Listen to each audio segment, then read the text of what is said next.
Oreña-Drilon. I'm Pauline Verzosa. And I'm Shawn Yao. The big stories tonight. Malacanang is adamant there is no oil crisis. Yet, on the eve of another massive fuel price hike, it did announce plans to create a so-called crisis committee that will handle fallout from the Middle East conflict.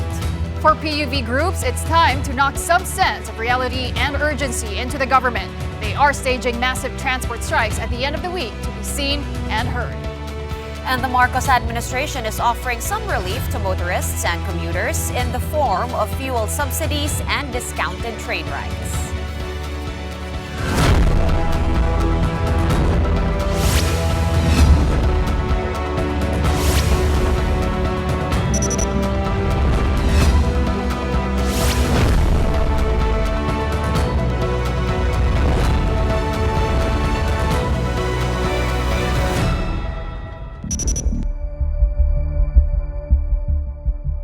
Wala po tayong sasabihing crisis pagdating sa supply. Maybe meron pong price disruption dahil nga po sa nangyayaring oil crisis sa Middle East. No oil crisis.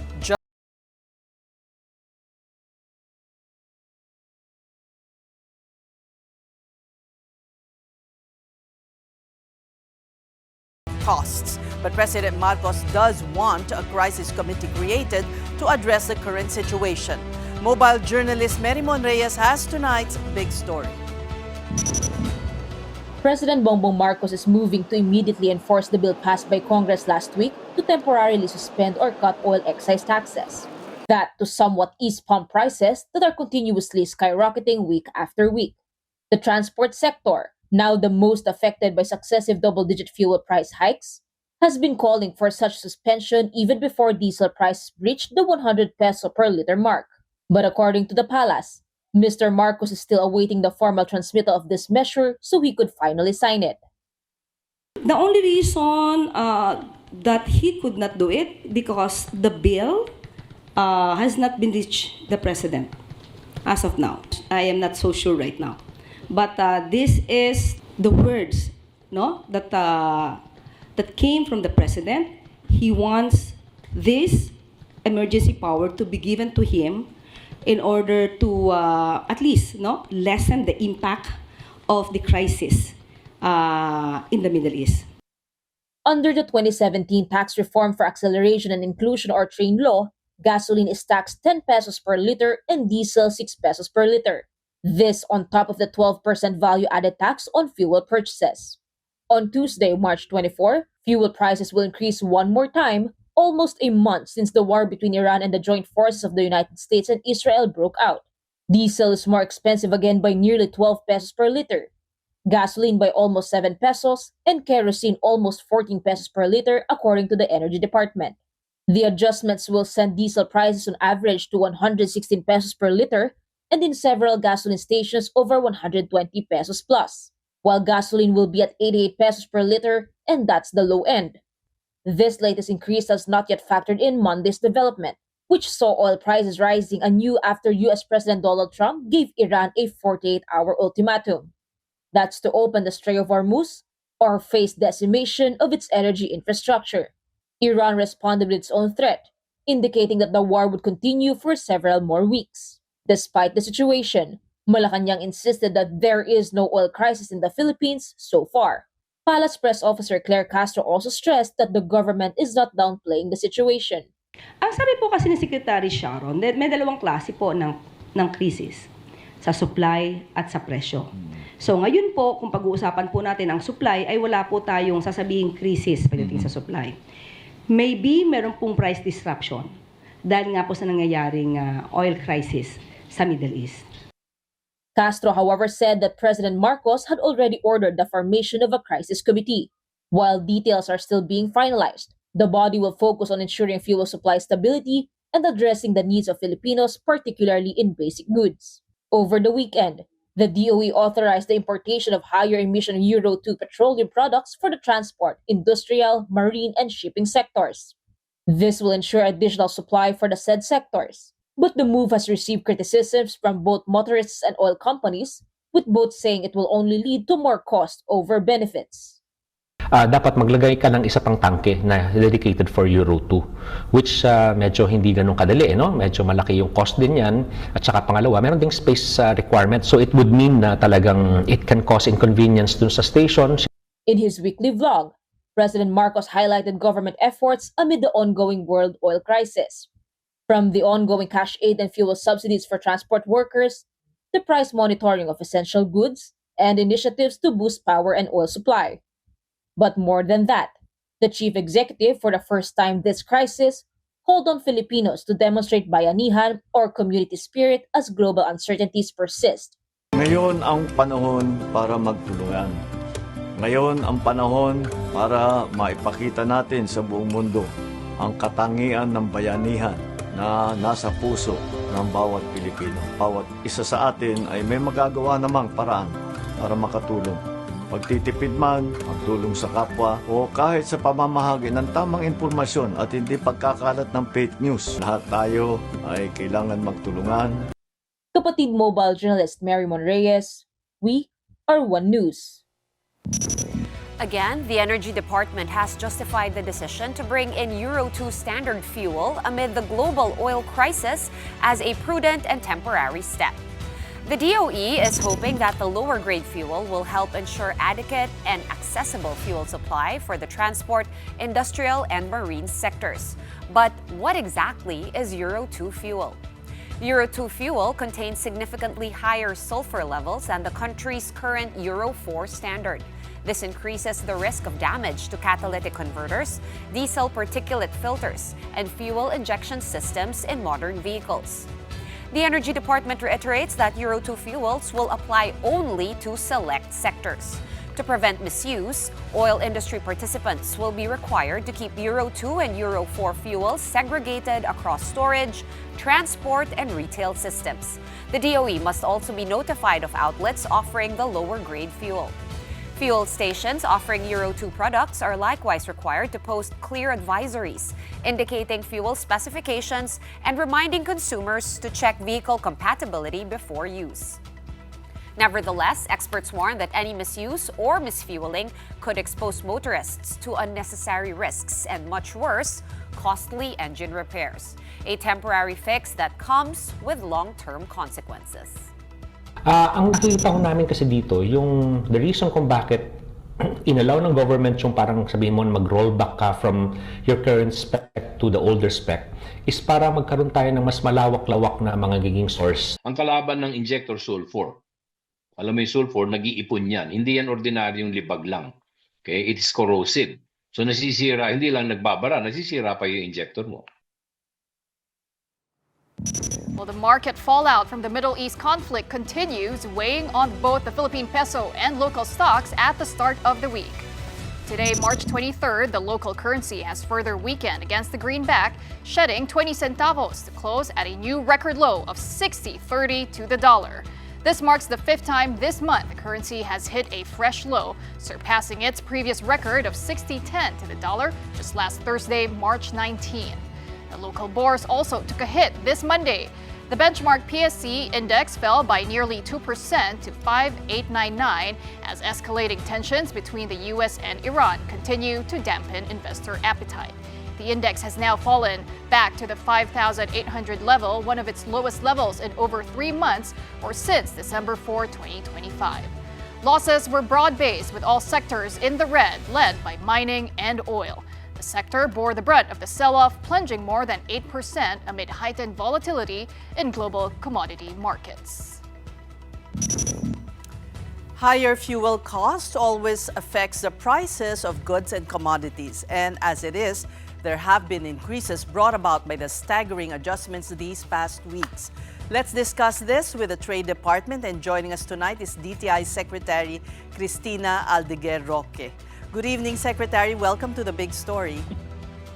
Yes, good evening, Ces, Pauline, and Shawn. Thank you for having me. So, Secretary, are you part of this crisis committee that the President is creating to address what they call price fluctuations? Actually, no. For now, no. I still have to get the get the call from the president for that. So, but you would agree that there is no crisis and just really price disruptions? For now, I can't really say for sure. Of course, there is a crisis. It's a worldwide. This is a worldwide situation, no. But of course, for us, we're really in the DTI. We're really just trying to maintain the stable of the basic necessities and prime commodities. And so far, in your price monitoring, what's the situation? What can you tell us? Yes, okay. For now, there is no price increase for basic necessities and prime commodities for 30 days. So the 30 days ends on April 16, but we are in constant talk with manufacturers and the industries, and for some, they can extend it to 60 days. So every 2 weeks, actually, we spoke with them today, and it's still no price increase for basic necessities and prime commodities for 30 days. Where have you monitored some increases outside of the basic goods? Actually, yes, for the basic necessities and prime commodities, kasi this is the products that are controlled by the DTI, yung pricing nila. So these are 205 items that is part of the list of DTI where we have control of. So these are the grocery items that are available in supermarkets and groceries. So for now, there's no price increase for basic necessities and prime commodities for 30 days. And we've closely monitored this because we have DTI offices all over the country in 18 regions, and we do the monitoring and enforcing every single day. Okay. And so far, we haven't received any report of any price increase in any profiteering in any of the supermarkets and All groceries. right. But ang what... hawak lang po natin ay ang supermarkets at groceries. Okay, pero yung supply po, will We there have be a enough supply. tightness in supply after the 30 to 50-day period? Actually, that one, we still have to talk to them again next week. But for now, we have enough supply of goods, of basic necessities and prime commodities for the next 30 days and for the next 60 days. Okay, Sa supply, wala po tayong problema. It's just if ever mag-i-increase yung price after the 60 days. Okay. Yun yung depends what happens in the next month. Okay. Secretary, balikan natin yung 205 items that the DTI Yes, actually yeah. has some sort of control over. These are the items na kung tataas yung presyo beyond the level that you guys have agreed on, kailangan nila magpaalam sa inyo, right? But how Yes, would tama you po yun. balance... Correct, Secretary, but how would you balance it given, of course, the higher costs also of the manufacturers and importers? Do you have a plan for that? Yes, actually, we haven't spoken yet regarding that because for now, we're just keeping the prices stable. Because actually, example, one company, hindi naman lahat ng produkto nila is part of the basic necessities and prime commodities. So, ang importante lang for us is we keep a close communication between the manufacturers and the Department of Trade. We also understand rin naman yung situation nila the same way they also understand the situation of the consumers. So yun lang po ang for now, no price increase So for it's the basic necessities and prime commodities. right. So it's possible, like you mentioned, Perfectly. Isang company, maybe some of their items are under control, pero yung iba hindi. So it's also possible, Secretary, na i-move nila yung cost doon sa mga items that are not under price control. If you look at it from the business side, business point of it, pwede. But we haven't spoken about that part.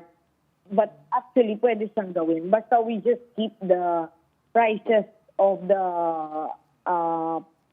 products that are part of the basic necessities and prime commodities at least stable or affordable.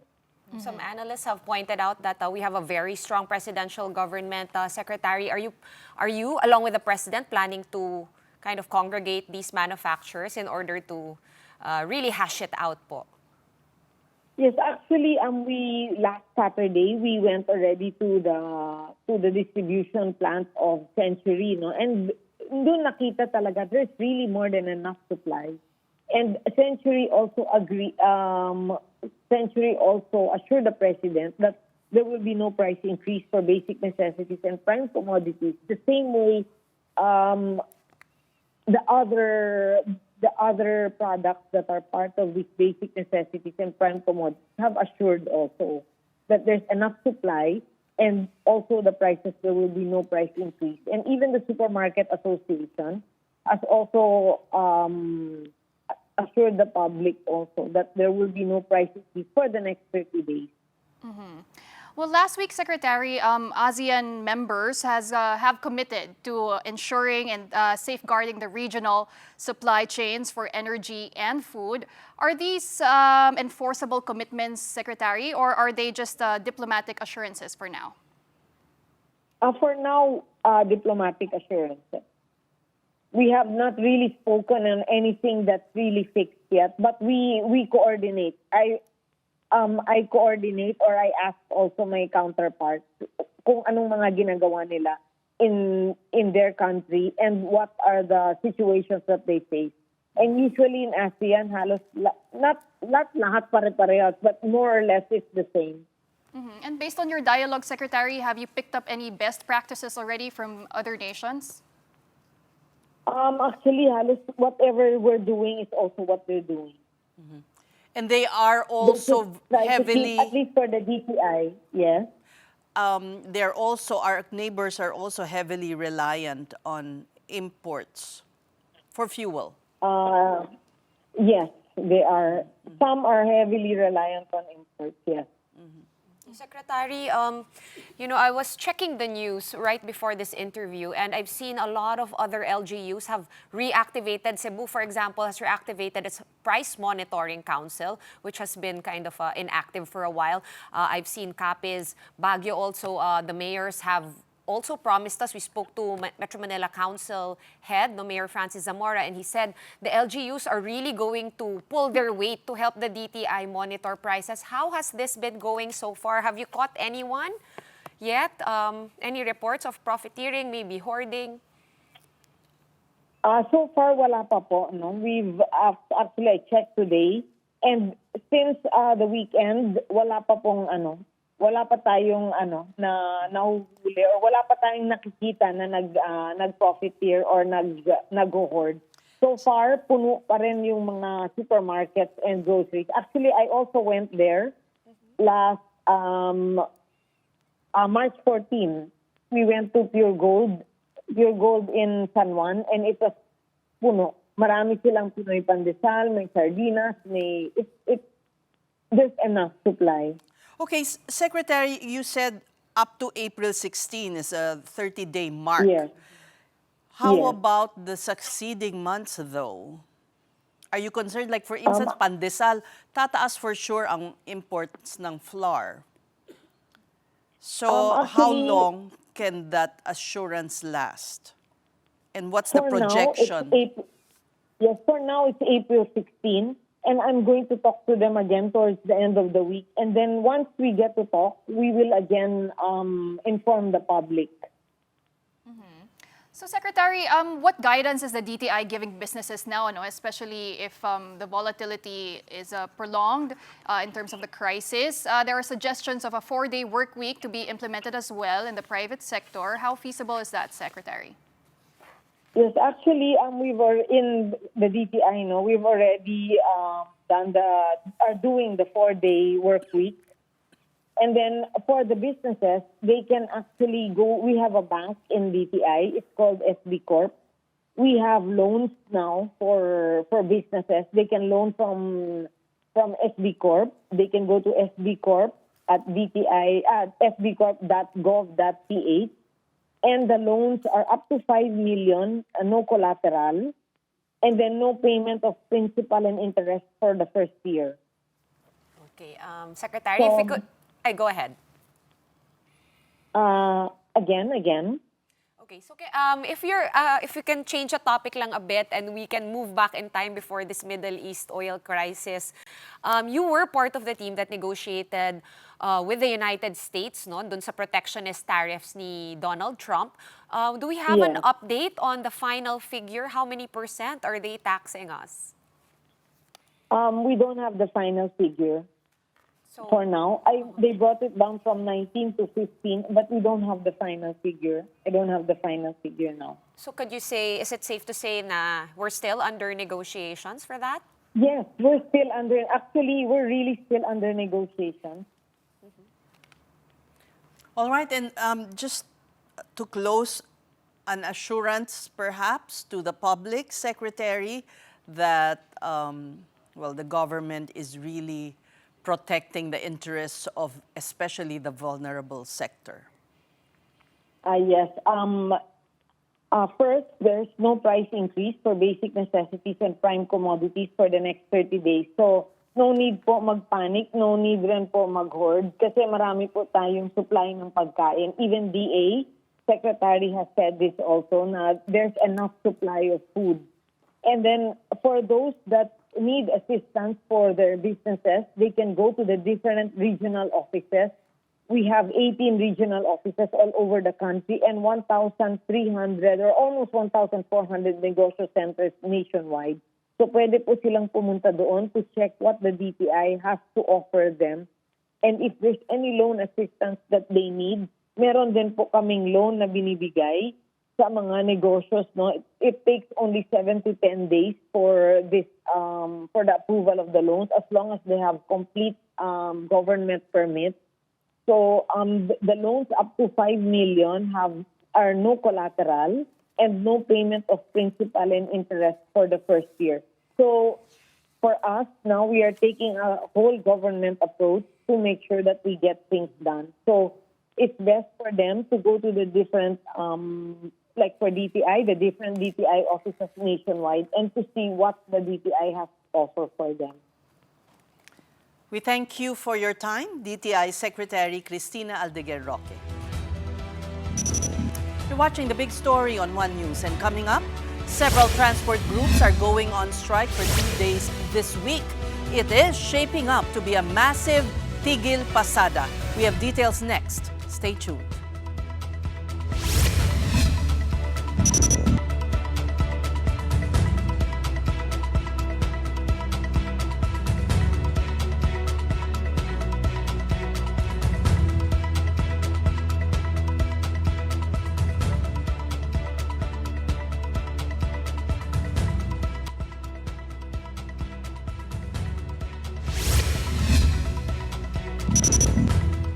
You're watching The Big Story here on One News. 500,000.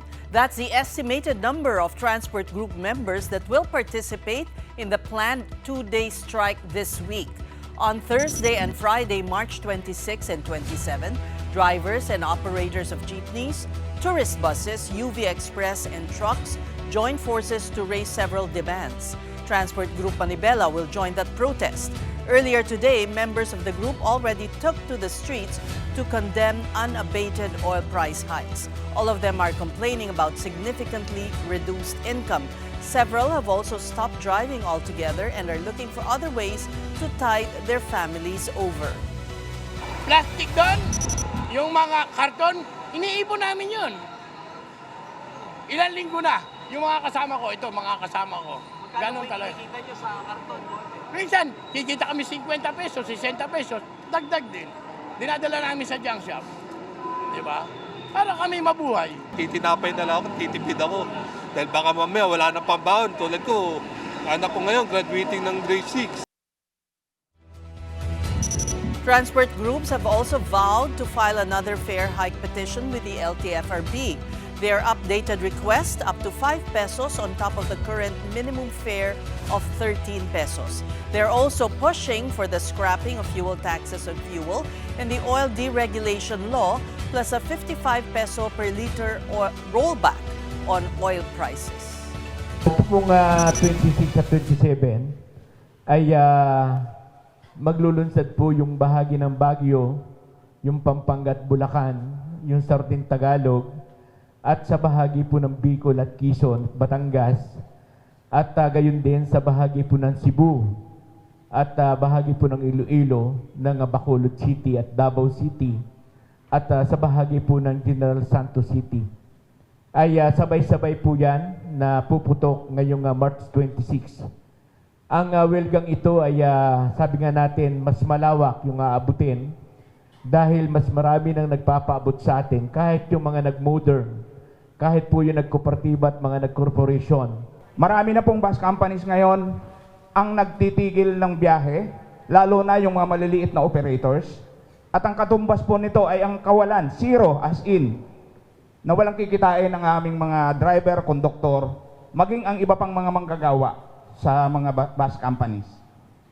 No? Nag-anunsyo na sila ng pagtigil ng biyahe, kundi man nagpapabiyahe man sila pero piling araw na lamang at piling oras.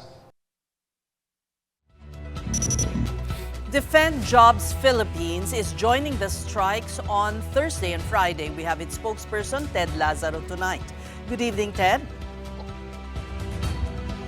Good evening, Ma'am Ces, and to the ladies. Hello. Welcome to the Big Story. So, kayo ay isa pong labor rights organization. Ano po ang inyong hinaing at mga demands sa pagsali sa Tigil Pasada? Well, we are supporting the strike ng Welga ng Bayan sa March 26 and 27 in support doon sa ating transport sector. Ang bitukan ng mga manggagawa at mga tsuper ay magkaugnay. No? So yung aray ng transport sector ay aray din ng mga manggagawa, kaya po kami nakikiisa sa kanila. Unang-una, sinabi ng gobyerno na wala naman talagang krisis, meron lang price disruption. Ano ba ang inyong tugon doon? Well, kanina sa press con, sinabi nga namin in denial yung Malacanang doon sa nangyayari. No, to mitigate yung perception ng mga tao tungkol dito sa crisis na talaga. Ang sinasabi kasi nila dalawang bagay yung crisis, mayroon tungkol do sa supply at mayroon tungkol do sa presyo. So may crisis dahil nga do sa presyo kung sinasabi nilang may enough supply, no, kagaya ng mga unang pronouncement ng Malacanang na meron tayong 60-day na buffer stock, no, para sa ating supply ng langis. Pero yun nga yung nakapagtataka, meron tayong supply, enough supply daw, pero bakit ganito yung pagsirit ng presyo ng langis sa merkado? Sir, dito po sa transport strike, 500,000 ang sasali mula sa transport sector, pero sa inyong hanay, ilan po ba ang sasali sa Tigil Pasada? Well, kasama sa network ng Defend Jobs Philippines ang Laban TNBS at iba pang mga TNBS groups, no? Inaasahan na may 6,000 units ang makikiisa dito physically, at yung iba naman ay bukod doon sa physically na magpupunta sa mga strike center na itataguyod ng mga samahang nakikiisa dito sa koalisyon, magkakaroon ng mga stop booking arrangements, no? Titigil sila sa pagtanggap o magpapatay sila ng mga apps sa araw ng March 26 at 27. Ted, meron na bang tugon ang mga gumagamit ng diesel na euro, ukol sa pag-import ng mas mababang uri, yung Euro 2? May komento na ba sila kung anong epekto nun sa mga sasakyan? Hindi pa namin napag-usapan yan, pero doon sa nangyaring consultation doon sa mga transport groups kahapon, particular kami doon sa pagtutulak ng pagbasura ng excise tax at nung VAT sa mga oil products, dahil nakikita namin na ito yung dagli ang makakatulong talaga, substantial na makakabawas ng mga presyo ng produktong petrolyo, kasama na yung pagbasura dun sa oil deregulation law, no? Patungkol dun sa ibang hakbang ng Malacanang, hindi namin maintindihan bakit hindi na lang gawin itong mga minumungkahi namin, itong mga demands namin, kesa dun sa mga alam natin na papalpak na naman na hakbang kagaya niyang ayuda na marami nang nagrereklamo na hindi patas na naman yung pagpapatupad at hindi magiging epektibo dahil nga stopgap measure lamang ito doon sa problemang malala. Ted, gusto ko lang malaman kamusta nga tong mga konsultasyon na nagaganap no between yung mga grupo sa inyong koalisyon and the government. Is it often lip service lang ba ito, or is there really a sincere effort on the part of the government no na alamin yung mga hinaing ninyo and to also reassure you guys kung ano yung ginagawa nilang mga measures, or even to explain kung bakit hindi nila pa ginagawa yung ibang mga hinihingi ninyo, such as ibasura na nga itong mga tax sa fuel? Well, kanina na nabanggit yan, sinasabing magpapatawag ang Malacanang ng mga leaders sa transport sector bukas upang kausapin sila.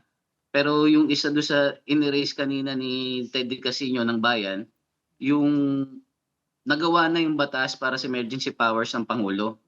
So nagtataka kami bakit hindi pa pinirmahan kahapon o ngayon para itigil na nga yung pangongolekta ng buwis dito sa petroleum products, no? Kung totoo yung kagustuhan ng Malacanang ng presidente na tulungan yung sektor ng transportasyon, yung sektor ng mga manggagawa at iba't iba pang mga sektor kagaya ng mga estudyante, ipatupad na yung hinihiling namin dahil binigay na sa kanya, nilagpasan na nga yung hindi na nga ginawa yung BICAM. Inadapt na lang ng lower house yung Senate version para sa ganun mapabilis yung proseso at pagbibigay sa kanya ng opportunity na totohanang makatulong dito sa krisis na ito.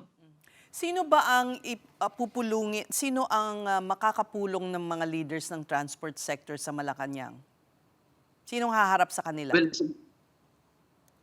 sa bahagi namin, yung mga kasama namin kanina sa coalition, particularly ang Piston na pinamumunuan ni Kamo Odi, hindi nila papaunlakan yung imbitasyon bukas, kung totoo man yan.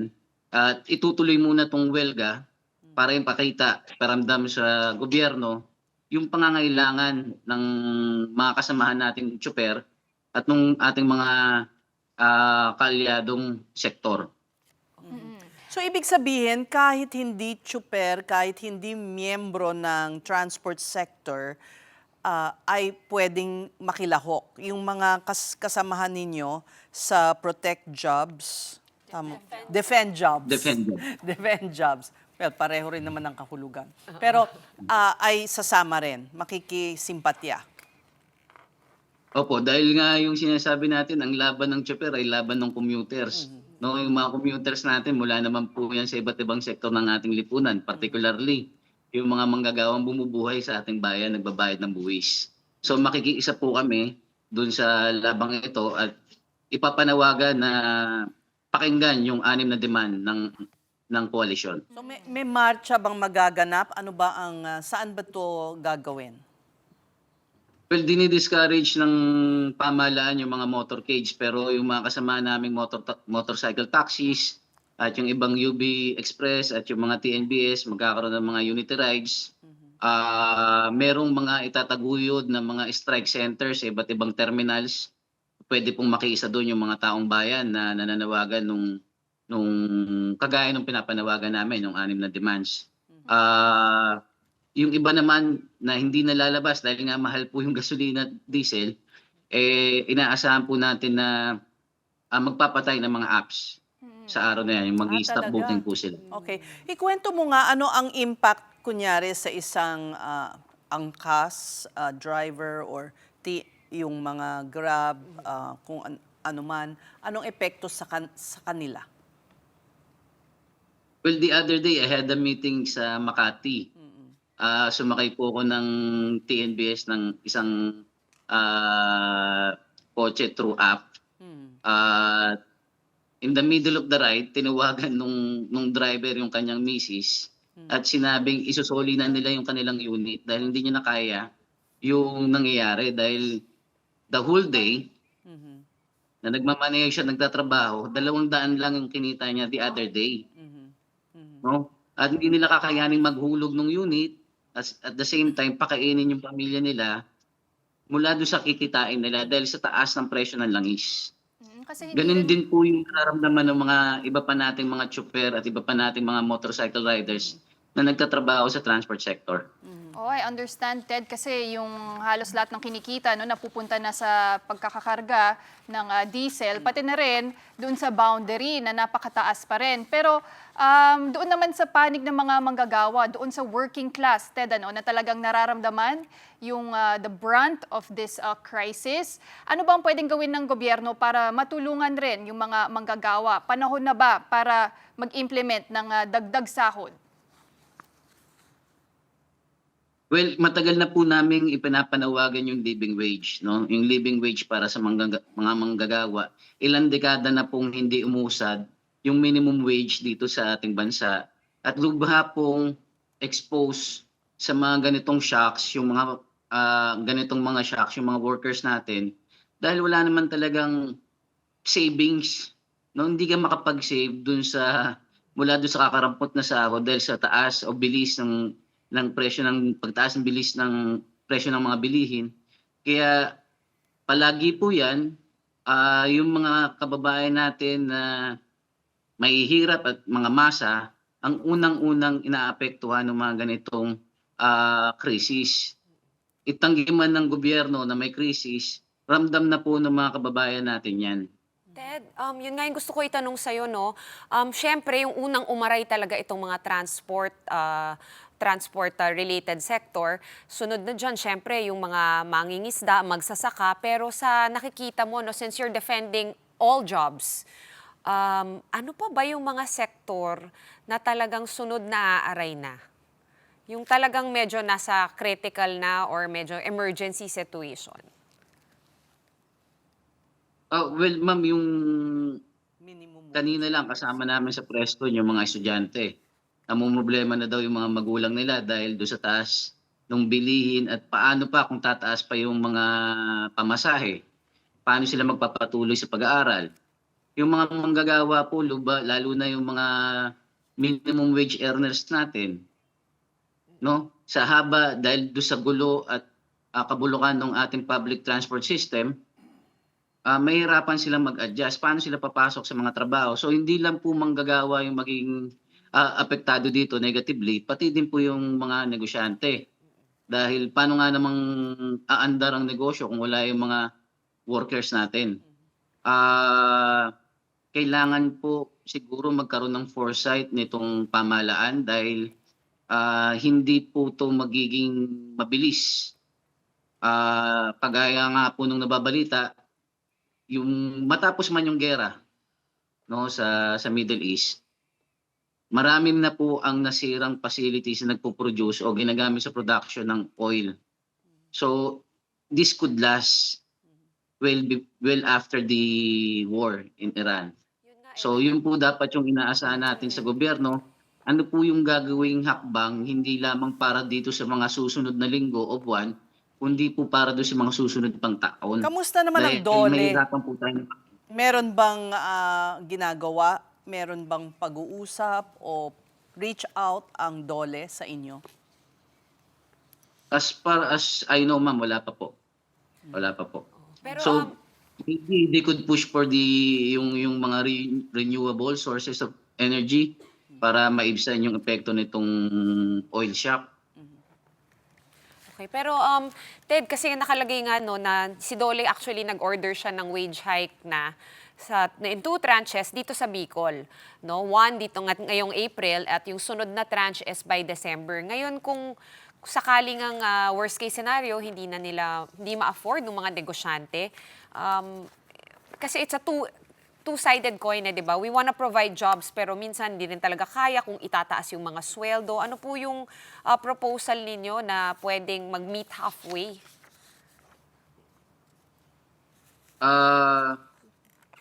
Pagdating po kasi dyan, pinagbabatayan yung mga policies ng government eh. So, dun sa mangyayari, no? Paano natin haharapin yung inflation, yung increase ng inflation dahil dito sa oil shock? Are we going to prioritize the the business or the workers. Hindi naman dapat siyempre pumili ka o yung pamahalaan pumili doon sa dalawa. So, marapat sigurong tingnan ano yung makabubuti dito sa negosyo at ano yung makabubuti dito sa mga manggagawa. Ang nakikita namin kasi, once na suportahan ibigay, no, ang hinihingi demands ng mga manggagawa, makikinabang din yung ating mga negosyo dahil magkakaroon ng kakayahan bumili itong mga manggagawa ng mga serbisyo at produkto. No? Makakatulong din sa gobyerno dahil may pambayad sa buwis yung taong bayan. Sa halfway, siguro ma'am, yung pag-uusapan na lang dyan, yung magkano ba talaga yung nararapat at magkano yung magbibigay ng desenteng pamumuhay doon sa mga tao. Okay, maraming salamat sa iyo, Ted Lazaro ng Defend Jobs Philippines. Meantime, motorists can now easily find cheaper fuel with a new crowdsourced online tracker. The app shows real-time gas prices across Metro Manila and nearby provinces. More from our mobile journalist, Ray Vicente. Looking for affordable gas? There's no need to drive and visit personally per gas station thanks to the Metro Fuel Tracker that can be accessed using your device. Launched this month, a web developer created a fuel price tracker where one can check live map updates of nearby gas stations. The site also allows people to update data themselves as it relies with crowdsourcing. Nakapili na kayo ng location, ayun po, makikita nyo na po sa map view lahat ng gas station and the prices that are shown. Makikita nyo color coding, so it's gray pag wala po tayong data, especially for independent stations. Green po pagka mura, compared to the nationwide average na nasa application. Yellow pag medyo nandun siya sa gitna lang, nasa average lang. Pula naman pagka mahal. Papakita rin po doon yung pencil icon kung saan nyo po pwede siya i-edit kung nandun po kayo physically. Although the site relies on crowdsourcing, Miguel said to ensure accuracy with its two-layered protection and daily updates. We also have mga IP protection na you can't really spam the system. Meron din tayong community regulation. Yun din yung the way we can keep the prices accurate. So meron tayong upvote and downvote. So if people downvote a price, it means na hindi siya totoo and tatanggalin siya. From the initial Metro Manila map, the tracker just expanded to Greater Manila for residents of Cavite, Laguna, Rizal, and Bulacan. For tricycle drivers like Roland and Bert, the tracker can be a helpful tool to easily look for lower gas price. They echoed to prioritize conserving gas, especially they now earn from 700 pesos to 300 pesos daily since the oil price hike. Tingnan namin ngayon sa mababa. Kaya doon kami pumupunta. Kung basta medyo malapit lang dito. Kaya pag layo, hindi na namin pinupunta. Makakatulong yun pag gano'n. Kasi naghahanap talaga kami ng mababa gano'n.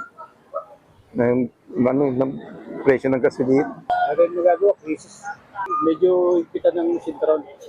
Having a total of 3,757 gas station, Miguel hoped that the fuel tracker bring convenience to motorists like him. Persistent problem na siya ever since wherein wala talagang transparency on gas station prices. So that's why yun.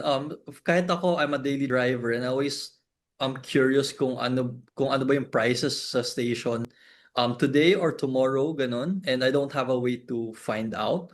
So I created the app so that you can actually easily see all the prices without having to go to the actual station. So right now, I'm really looking for partners to work with or businesses and sponsors that I can partner with. And in the near future, Miguel aims to expand the map to Cebu and other provinces. The Metro Fuel Tracker is free and can be accessed through its website at metrofueltracker.com. Kapatid Ray Vicente, we are One News. And we are pausing for another breather, but after that, over 400 gas stations have temporarily closed shop amid the fuel price surge. Authorities suspect manipulation. That and more stories still ahead. Keep it here on One News.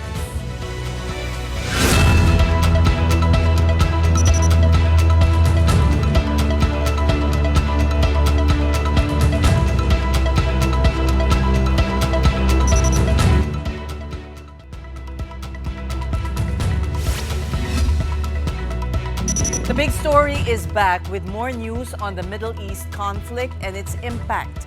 We begin with Iran threatening to close the Strait of Hormuz. That's following a 48-hour ultimatum from U.S. President Donald Trump to reopen the vital global oil route. Iran said it did not start the war but will defend its national interest if provoked. And this just in, Trump has announced in a post planned attacks on Iran's electricity and energy infrastructure will be postponed for 5 days. Trump said Washington and Tehran engage in, quote, productive talks aimed at resolving hostilities in the Gulf. Meantime, the PNP said the number of gas stations that have closed amid rising fuel prices has risen to 403 from 273. The PNP said it is working with the Energy Department to investigate possible hoarding or profiteering behind the closures. Operations of over 14,000 fuel stations nationwide are being monitored by government. Meanwhile, TNVS drivers are next to receive 5,000 pesos in financial assistance from the Social Welfare Department. This will be followed by jeepney drivers on Wednesday, delivery riders on Thursday and Friday, and motorcycle taxi riders on Saturday. Meantime, the 50% discount on train fares is now in effect at the MRT3 and LRT2. As part of efforts to ease the impact of rising fuel prices, end-to-end journey MRT3 fare from North Avenue to Taft Avenue is now only 14 pesos. The discount is automatically applied to single journey tickets, beep cards, and e-wallets. For shorter trips from North Avenue to Quezon Avenue, GMA Camuning, Araneta, Tacubao, and Santolan, Annapolis, fares now range from just 6 to 8 pesos. Mid-range routes from North Avenue to Ortigas, Shaw Boulevard, and Boni are now at around 10 pesos. Longer trips to Guadalupe, Buendia, and Ayala are down to 12 pesos and 14 pesos up to Magallanes. And over at the LRT2, the fare from Recto to Antipolo has been reduced from 35 pesos to 18 pesos. Using a stored value card brings it down further to 16 pesos and 50 centavos. The discount coincided with the Monday rush, drawing more passengers throughout the morning. Commuters wasted no time taking advantage of the lower fares with longer lines and heavier foot traffic seen on day one of its implementation. Papunta pa lang po dito 8 pesos po. Malaki pong discount. Dagdag pambili ng pagkain sa budget sa pagtrabaho. Sana tuloy-tuloy na kasi syempre lalo ngayon mahal ang gasolina. So need talaga yung ganyan discount. With more passengers now, the MRT3 management assured that train operations are sufficient. Currently, 19 trains are running, which they say can handle peak hours. LRT2, however, admitted its capacity is limited with only about half of its trains currently operational. Sagad na kami ng tren. 10 na lang talaga yung naiwan na operational at lahat yon gumagana naman. And importante dyan, ma-field namin ito, especially during peak hour, yung between 7 to 9 in the morning and then 5 to 7 in the afternoon. At make sure na walang aberya. Now, in other news, and before we go tonight, after what felt like forever for armies around the world, BTS conquered again. The global K-pop icons returned to the concert scene this weekend, and despite an injury, leader RM still delivered an all-out performance for fans. News 5 correspondent MJ Marfori filed this report from Seoul. After almost 4 years, the global sensation BTS returns to the stage, and this isn't just any comeback. This is historic. And the venue, Gwanghwamun Square in Seoul, South Korea. And there's more. The group's first live performance features tracks from their album, Arira, such as Normal, Body to Body, and of course, Swim. The concert also didn't miss the group's timeless hits like Dynamite, Butter, and Mic Drop. And the encore, one of their early hits,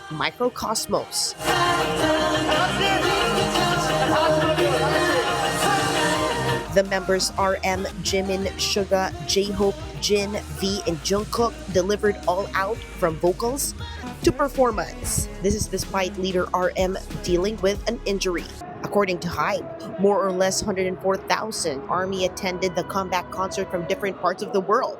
And as a result, a massive area was closed off and News 5 ended up doing a walkathon around the city just to reach the venue, passing more than 4 security checkpoints. The line started all the way from Myeongdong, which is 1.4 kilometers away from Ground Zero.